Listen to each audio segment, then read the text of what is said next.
Good day, students. Today we are going to look at chemical reactions and bond energies. This topic is common for both your IGCSE and even at A level. Chemical reactions, the enthalpy change of a chemical reaction, can be calculated when we have information on bond energies. All right. You should remember that as people doing chemistry, in any chemical reaction, we have these two processes that are always happening together. There is bond breaking and then there is bond making. Okay, if you want to break a bond, okay, that means energy should be put in. You want to break a bond, it's a process that requires energy to be supplied. Okay, it's an endothermic process, but bond making is now exothermic. Okay, energy is given out. So that energy which is given out is actually used in bond breaking, because energy cannot be destroyed, neither can it be made, according to the laws of thermodynamics. Okay, so today we want to analyze how we could calculate the enthalpy change of this reaction given information on bond energy. Okay, it's very, very important that we should be in a position to analyze what is happening. Okay, but basics, you should appreciate the fact that on this side of the equation, okay, we should be breaking bonds. Okay, we are breaking bonds, and the breaking bond, this process is endothermic. Okay, endothermic. But on this side, we are having a process where bonds are being made. Okay, and this process is exothermic. Okay, exothermic. Okay, and by notation, if you are having an endothermic process, okay, we usually say the delta H is going to have a positive sign. Okay, because you have a bond and you want to break it. Okay, so that means the numbers on this side will be having a positive sign. But the exothermic process, by notation, they have a negative sign. So all processes that are endothermic, you are going to find out that before you write the number, you put a positive sign. And all exothermic processes, before the number, we put a negative sign. This is by notation, and it also comes from that energy profile diagram. Okay, so suppose I'm given this question and they are saying, what is the enthalpy change of reaction for the reaction shown, but we are supposed to use bond energy. Okay, for me it would be better to draw the atoms, the molecules, okay, so that I can be in a position to appreciate better what is happening. Okay, for me to understand better what is happening, it would be better for me to draw the methane. Okay, the methane molecule. Okay, it should also serve me better if I draw the oxygen molecule, and I do that. It helps me to capture all bonds that are being broken. Okay, the molecule for carbon dioxide is like that. Okay, and when I come to water, okay, water is H2O. Okay, that's H2O, but I have 2 moles of H2O. Okay, right. So what do? I need to divide my board into 2. Okay, I look at what is happening this side, and then I look at what is happening on that side, and then at the end of the day, I sort of look at which process is more pronounced. Okay, I compare this side of the board and that side of the board.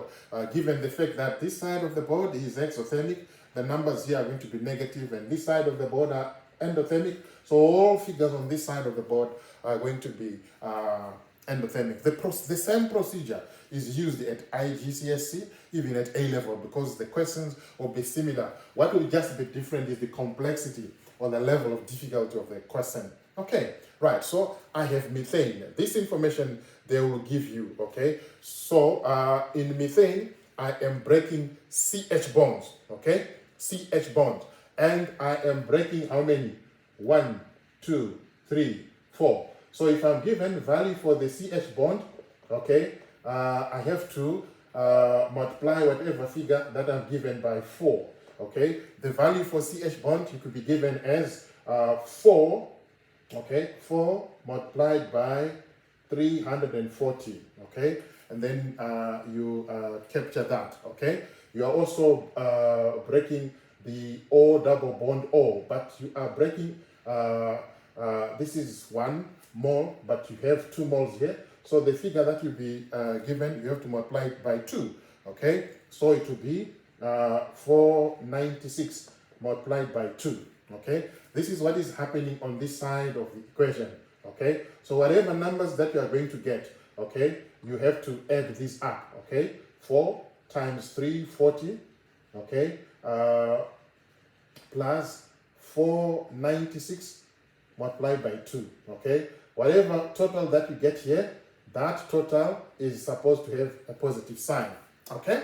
So I'm done with this side.